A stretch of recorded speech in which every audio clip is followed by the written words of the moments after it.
Opening your New Testament with me to 2 Corinthians chapter 12. 2 Corinthians chapter 12.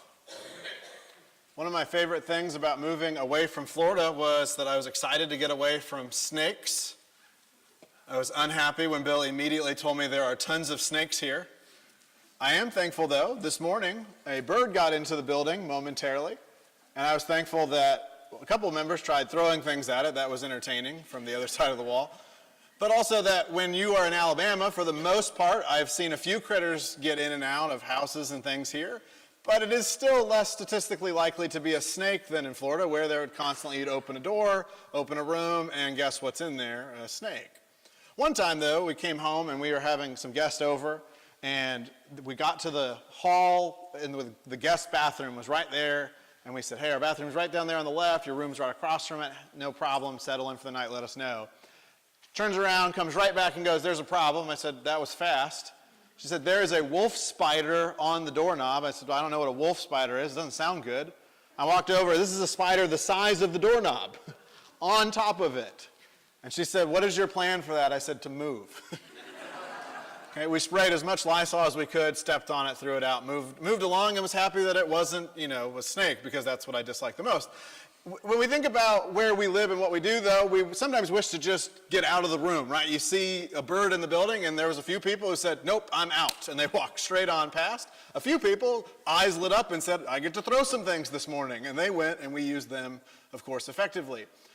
The truth is, last week we spoke a lot about Joseph being stuck in prison, and he was in a bad situation that wasn't his fault, it wasn't his doing, and yet he had to persevere. This morning we're going to talk about a New Testament component to it, a part two to the lesson of sorts, what we call a thorn in the flesh. In 2 Corinthians chapter 12, Paul is going to talk about his thorn in the flesh. And really, while last week was focused on how do we understand the moment and God's role in that moment, this morning's focus is on what do I do then with that thorn, because I can't just move. I can't just find a different state because the snakes apparently will find me there too. I have to adapt. And as Christians, we have to be able to not only understand how God plays a role in everything, but what is expected of me on a daily basis. And so in 2 Corinthians chapter 12, notice with me particularly in verse 2. Paul says, I know a man in Christ who 14 years ago was caught up to the third heaven, whether in the body or out of the body, I do not know, God knows. And I know that this man was caught up into paradise, whether in the body or out of the body, I do not know, God knows. And he heard things that cannot be told, which man may not utter. On behalf of this man I will boast, but on my own behalf I will not boast except of my weaknesses. Though if I should wish to boast, I would not be a fool, for I would be speaking the truth. But I refrain from it, so that no one may think more of me than he sees in me or hears from me. So to keep me from becoming conceited because of the surpassing greatness of the revelations, a thorn was given to me in the flesh, a messenger of Satan to harass me, to keep me from becoming conceited. 3 times I pleaded with the Lord about this, that it should leave me. But he said to me, my grace is sufficient for you, for my power is made perfect in weakness. Therefore I will boast all the more gladly of my weaknesses, so that the power of Christ may rest upon me. For the sake of Christ, then, I am content with weaknesses, insults, hardships, persecutions, and calamities. For when I am weak, then I am strong. Now, of course, there's a million speculations as to what the thorn in the flesh is. And I have more bad news for you this morning. In addition to there being snakes around, I don't know what the answer is. It could be people. It could be religious persecution. It could be something wrong with Paul's physical body. It could be his voice. There are any number of options, but what we know are essentially 3 things. Number 1, he wished it wasn't there. Number 2, God didn't make it vanish. And number 3, the reason he's even talking about all of this to begin with, we seem to forget. If you look at chapter 11 and verse 12, and then we're going to look at chapter 12 and verse 11, you'll see the context is clear. Chapter 11, verse 12, and what I am doing, I will continue to do, in order to undermine the claim of those who would like to claim that in their boasted mission they work on the same terms as we do. For such men are false apostles, deceitful workmen, disguising themselves as apostles of Christ. And no wonder, for even Satan disguises himself as an angel of light. So it is no surprise if his servants also disguise themselves as servants of righteousness. Their end will correspond to their deeds. Chapter 12 and verse 11. I have been a fool. You forced me to it, for I ought to have been commended by you. For I was not at all inferior to these super apostles, even though I am nothing. The signs of a true apostle were performed among you with utmost patience, with signs and wonders and mighty works. For in what were you less favored than the rest of the churches, except that I myself did not burden you? Forgive me this wrong. Paul is defending his apostleship. He's defending against false critics, against other false teachers, against other false apostles. And really, this section in the Thorn in the Flesh is right in the middle. So I would imagine, as we're trying to build an understanding of a difficult text, that whatever that thorn in the flesh is has something to do with, at minimum, his argument about being an apostle. But rather than focus on what is the mystery of the thorn that we cannot prove conclusively, I think we should learn from Paul's fantastic example here. When we think about Paul and his thorn, we see that he's defending his apostleship for a reason, and that's as stated in chapter 11, because people are trying to take away his credibility. The entire purpose of Paul writing a lot of 2 Corinthians is to not only correct them and in some small cases commend them, but to add, by the way, I still am an apostle. I am talking about and for Jesus as I have been called by him. And yet it's interesting that in the middle of defending his apostleship, Paul mentions that he has a weakness. Do you see verse 9 and 10 again? In a spot that we would think he's going to give all of his accomplishments, and he mentions some quickly and then moves off of it, he's actually focusing on the opposite. Again, after realizing that Jesus would say to him, my grace is sufficient for you, my power is made perfect in weakness, Paul says, therefore I will boast all the more gladly of my weaknesses, so that the power of Christ may rest upon me. For the sake of Christ, then I am content with weaknesses, insults, hardships, persecutions, and calamities.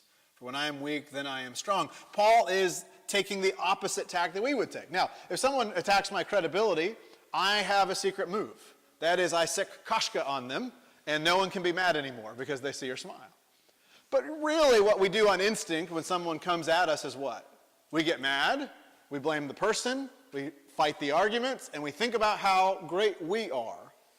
Is it a surprise then that when something bad happens to me that's not about me, but just generically something that is a, quote, thorn in the flesh, unquote, that my reaction might be to be mad, to blame, and to think about how it's not fair or right? Paul is taking something that is incredibly unfair, incredibly incorrect, and something that puts souls at stake. And he's talking about weaknesses over and again. That when he's weak, he's strong. How could that be? That's the mystery we're seeking to unravel this morning. And the other part of this is we often are drawn to what is the thorn and why didn't God take it away? But I think we miss one of the more important facets of this, is it found in verse 7. So to keep me from becoming conceited because of the surpassing greatness of the revelations, a thorn was given to me in the flesh, a messenger of Satan to harass me, to keep me from becoming conceited. Paul says that Satan plays some role in this thorn. Now that's important because our fixation, the news items of 2 Corinthians 12 goes to, what's the thorn? Why didn't God do something about it? Paul starts in verse 7 by saying, to keep me from becoming conceited. So he says, for this positive reason, there is an impact. And then he says that impact is from Satan. Are we really thinking that he believes Satan is helping him by design? Not at all. But when we think about the history of the world, Satan has done many things that he thought was victorious, that put him in the path to victory over God and his people, including perhaps crucifying Jesus. And that was exactly God's plan to redeem the world. And that sounds really easy when it's about Jesus, and it sounds wonderful when it's about Paul.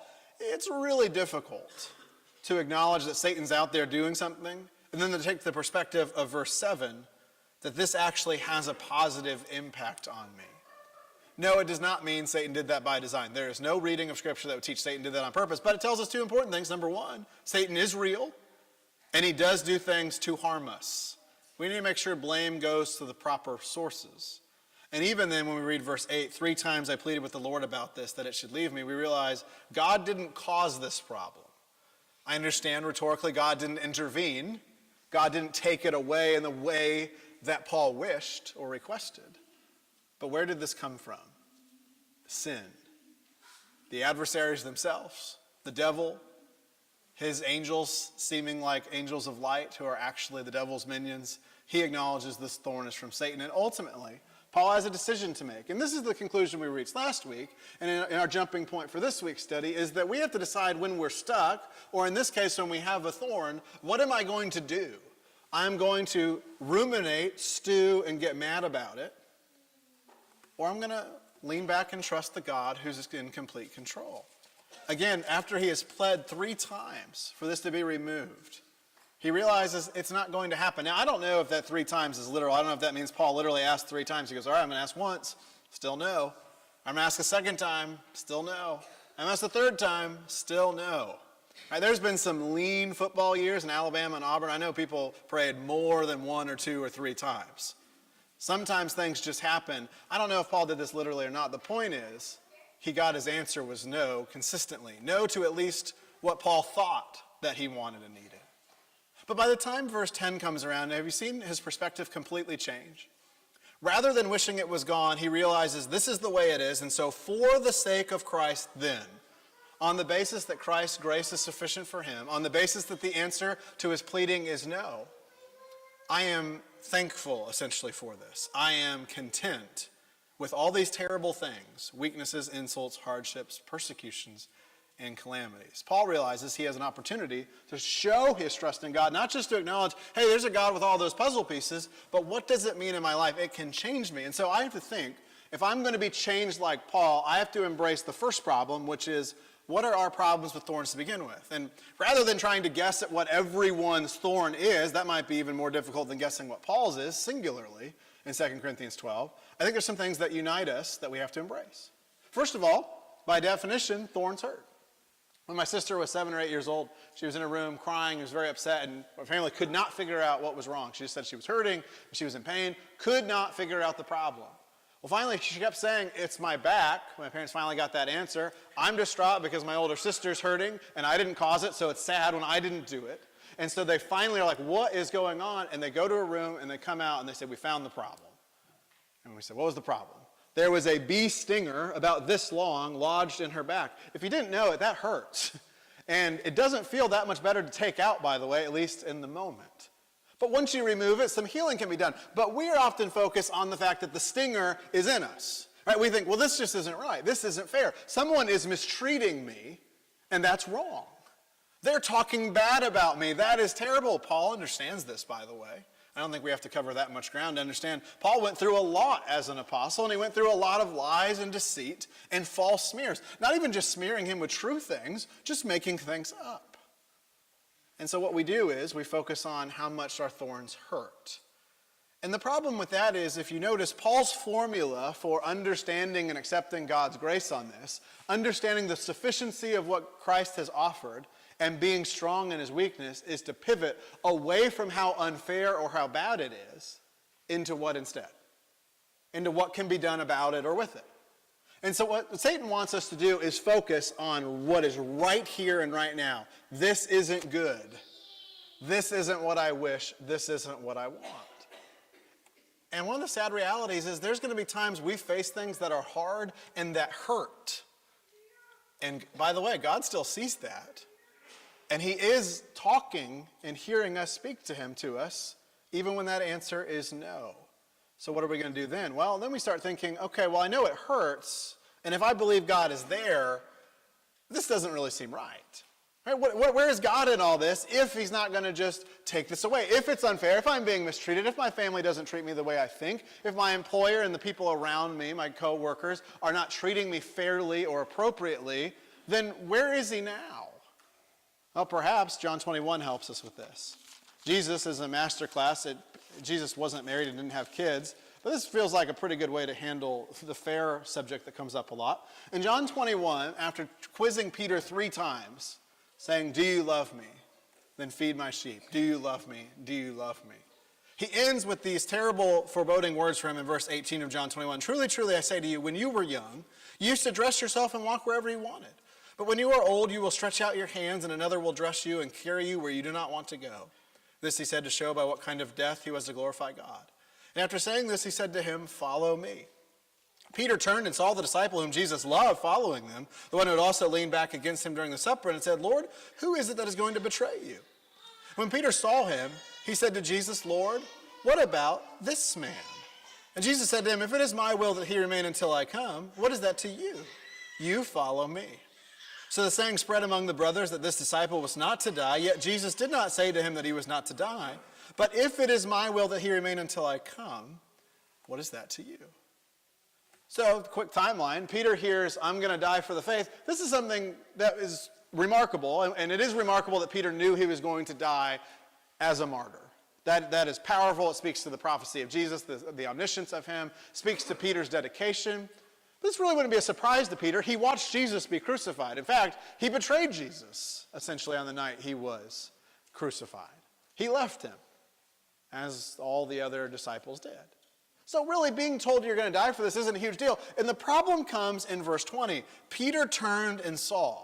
Remember, we focus on the hurt, right? The thorns get us because we're focused on how much pain is there.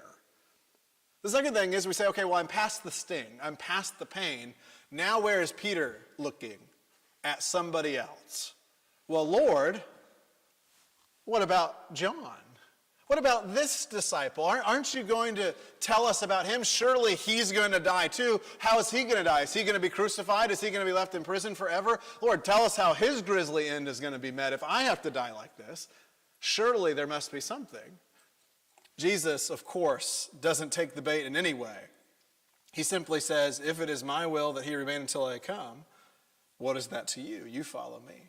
And we've spoken about this before. I love the disciples who are very realistic. All of us are like, wow, what is that? He might remain until I come. I guess he's going to live forever. Jesus is like, no, that's not what I said. What I said was, if it is my will that he remain until I come, what is that to you? Jesus, I didn't say John would live forever.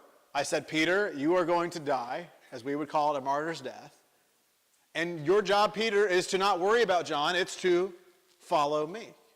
What we do, though, is we move past the pain and then we say, okay, but there are so many people who their life is going differently and better. And by the way, they're worse than me. I don't think we would say that out loud, but don't you feel that sometimes? How is that fair? Or maybe I realize the thorn in the flesh, by the way, is because of bad choices I've made. Sometimes we do things that are sinful, and we're forgiven of the spiritual consequences, but we still have problems from our choices, and we say, okay, I know I made that bad choice, but surely it should be time for me to move on and be free from the shackles of this. And again, just like Jesus says, unfortunately, sometimes we have to embrace the idea that life is hard. I wish that we could just say following God means no problems, an easy, carefree life. The problem is that doesn't make any sense. Jesus had the opposite of an easy, carefree life, and he was perfect. If anyone deserved better, it was the King of Kings and Lord of Lords, who, by the way, established that title and throne by being crucified.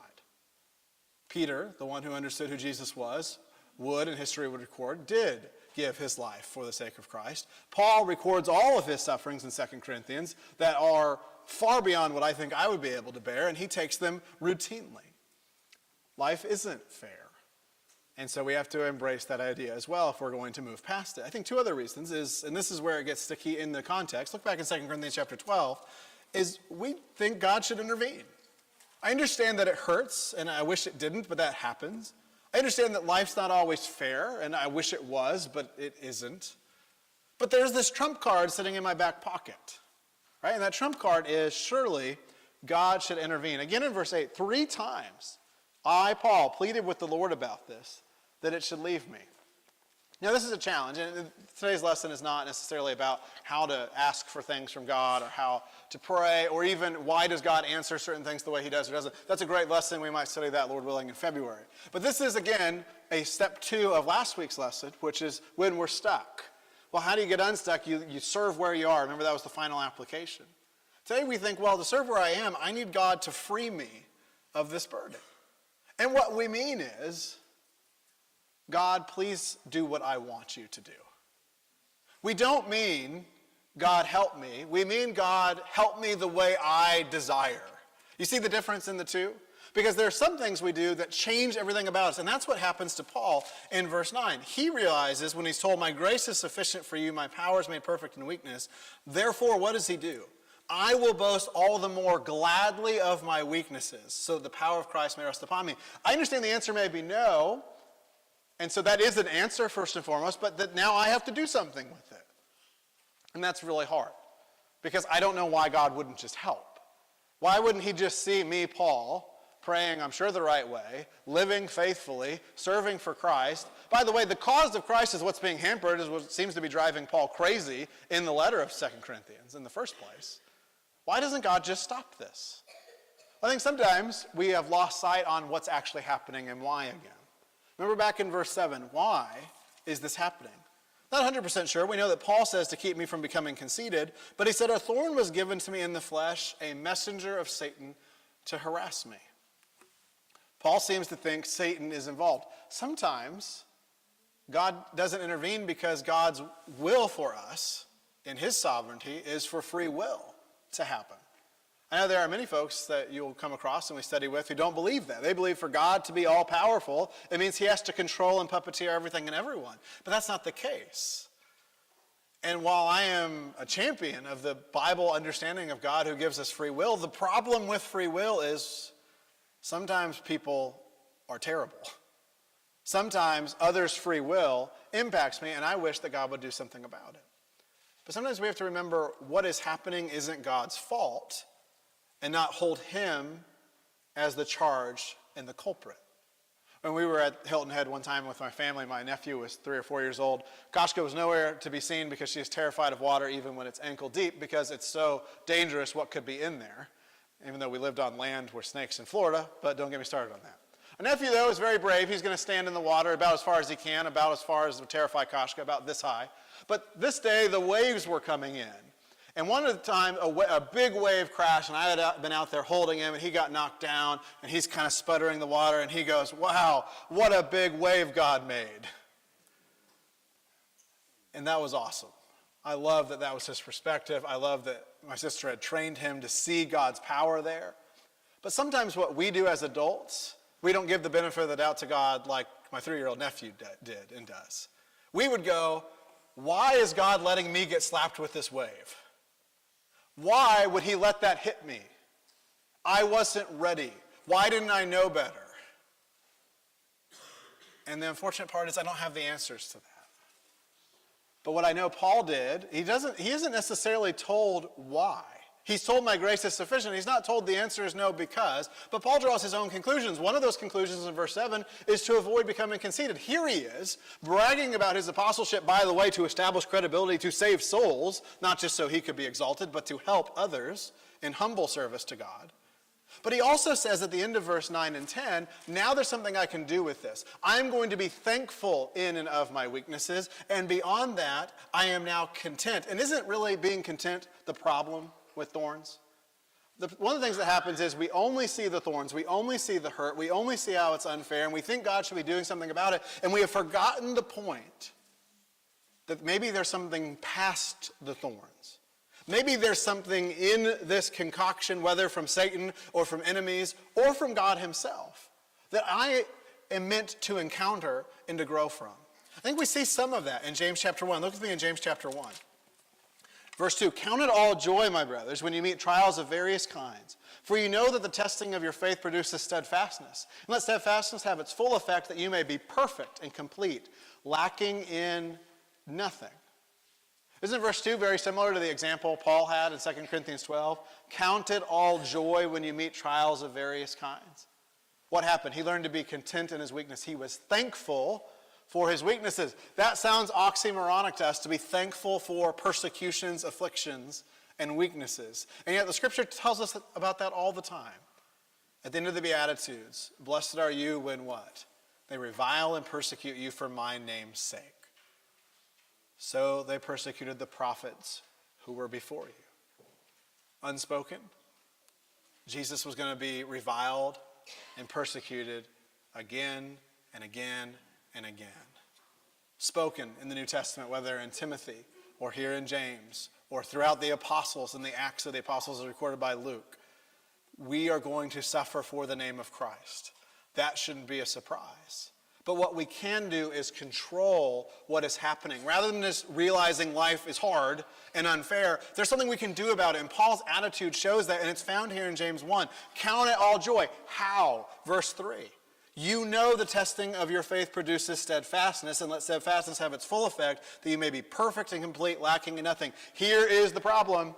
I know I am weak. We all know we could be better. I love to ask the question, who thinks they don't need to be better? Because I'm going to be like, that's the folks who need to be better. We're going to work on the pride problem here.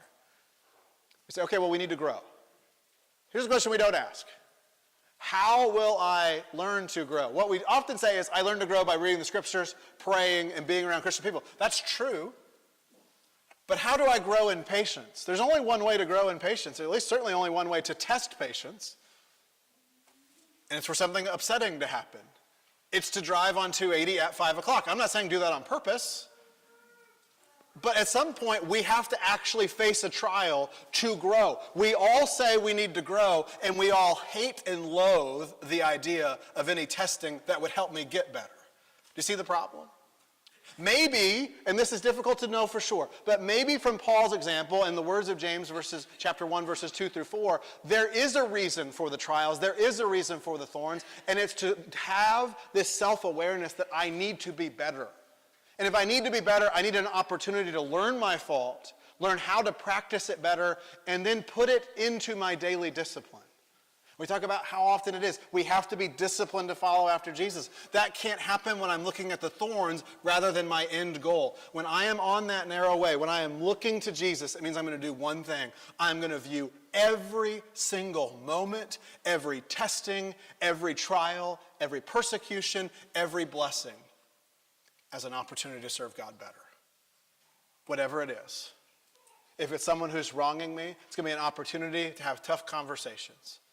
If someone who's wronging me and turning their back on me, it's going to be an opportunity to have love in my heart, even when someone doesn't deserve it, just as God loved you and I when we don't deserve it. When someone is treating me unkindly on purpose and to smear me, I realize there have been times I've been an enemy of God. And sometimes it's embarrassing and humbling to see how we treat God in others' form to us. Don't be caught up in the thorns. Focus on the opportunity to grow and be completed. So to become strong in weakness, what 3 things can we do? And the lesson will be yours. Number 1, embrace the need for them. This is what Paul did. And he does the most difficult thing, I think, about having difficulty. And it was in verse 10. It's that one word there. And we're going to focus on that for most of the rest of our time. For the sake of Christ, then, I am what? With my weaknesses, insults, hardships, and persecutions. I am content. What does content mean? Lacking nothing. I am, to use our word for it, perhaps satisfied, good enough. And not good enough as in, hey, how did you do on the weekend? I did good enough. That means some sort of barely passing level. When Paul says I'm content, he is counting it joy that he had this struggle and trial because he realized maybe I need some help with the conceit I could have after having the visions I wrote about in verses 1 through 6 of chapter 12. Maybe as Paul is focusing on how good of an apostle he is and how he needs to tell all those people how wrong they are, he needed something to keep him humble. That seems to be his conclusion. And so first of all, I have to ask myself, what need would thorns play in my life? And remember, they might be from Satan. They might be from someone's free will. Maybe, though, there are some difficulties, some handicaps in my life because God realizes I needed a wake-up call. I think if we're honest, a lot of us can talk about times something really tough happened and our faith grew afterwards. Maybe we knew it before, maybe we didn't. But sometimes different doors open when one door is rudely slammed in my face. And the thing is, and I'm staring at the slammed door and I'm crying about it and I'm pounding on it and begging for God to override this free will, I'm missing the door he wants me to go through. And that door might be further tough times, by the way. Remember, Peter was told, you're going to go off somewhere where you don't want to go with your hands tied. Sometimes following Christ means loving him enough to hurt. And that is really uncomfortable. And I don't really love this part, standing giving the message, very unpopular. That's not what you hear a lot today, but that is what the Bible teaches. We have a need for thorns in our life. We don't deserve them necessarily, but we need them. And so what do I need? Now, that's a question we can only answer as individuals. What do I need to be better at? And if it is something like patience or self-discipline or some other reading growth, then I need to have a specific plan to not only work on it, but to put it into practice. That means testing. I need to change what I'm focused on. To be content is to be good on both sides. And I think Paul really illustrates this very clearly at the end of Philippians. And if you look at Philippians chapter 4 in verse 10, by the way, Paul's writing this in prison, making the best of a bad situation again. I rejoiced in the Lord greatly that now at length you have revived your concern for me. You were indeed concerned for me, but you had no opportunity. Not that I'm speaking of being in need, for I have learned in whatever situation I am to be content. I know how to be brought low, I know how to abound. In any and every circumstance, I have learned the secret of facing plenty and hunger, abundance and need. I can do all things through him who strengthens me. The key to being content is not God will give you everything you want. It is, as Jesus said in Matthew 6, the same antidote to worrying, which is seek first the kingdom of God and his righteousness, and all these things will be added to you. If we're focused on what God has done and what really matters, souls, sent Jesus to die on the cross for my sins, my job is to love and follow Jesus.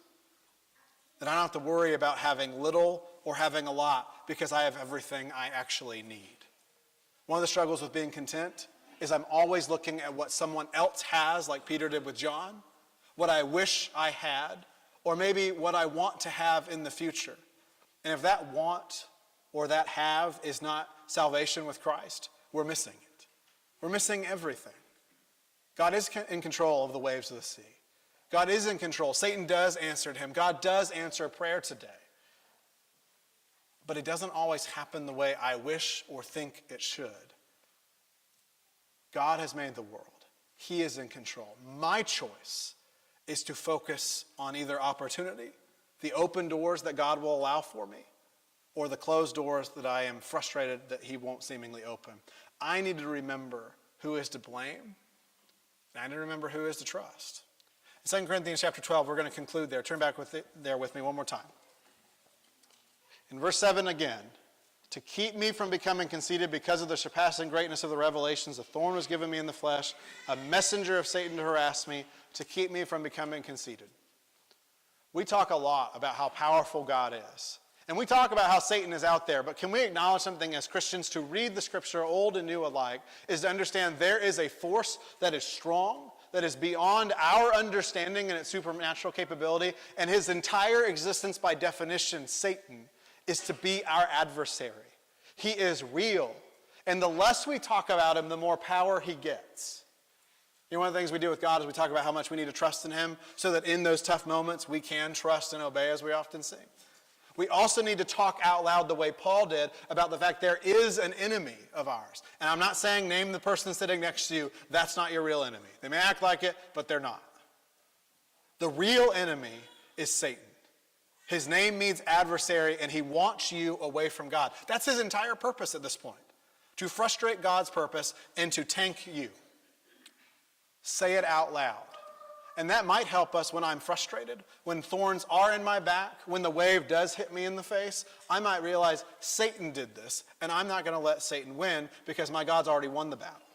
I'm going to trust the one who is in control, who is sustaining everything, and the one who showed his love sacrificially for me rather than trying to use me as a sacrifice at his own altar. Talk about Satan being there. One, so you see opportunities of temptation, and two, so you blame the right culprit. And finally, of course, what do? We need to trust. Could I say that when I'm tempted with thorns, that Jesus' grace is sufficient for me? I could sure say it. But the real hard part is not just feeling it, but living it. Look for those opportunities. Change your focus. Be content trusting that since God is in control, I don't have to stay stuck, and I don't have to let the thorn stick me down. God is in control. And his way is to release us from what actually binds us. And the only thing that binds us, the only thing that lasts, the only thing that matters is our sin that is committed by me on purpose against God. And it is amazing that our God loves us and bought us with a price anyway. How do I accept that blood-based sacrifice from Jesus? I need to believe that he is the Christ, the Son of the living God. I need to confess him as Lord. That is to say, his way alone goes. And I repent of my sins, realizing it doesn't work for me to live stubbornly. It doesn't work for me to focus on what's going bad. I need to focus on what is good. I need to turn the opposite way from sin and towards holiness and righteousness. I need to be baptized, sharing in the death, burial, and resurrection of Jesus, having my sins washed away. Maybe you're a Christian and you struggle with those thorns. Maybe you don't just have one. You think, Paul has one he's been pleading about. I have 7 thorns, and I've pled for 30 years about it. God sees you. He cares for you. And one of the tools to help overcome Satan and those temptations is the Christian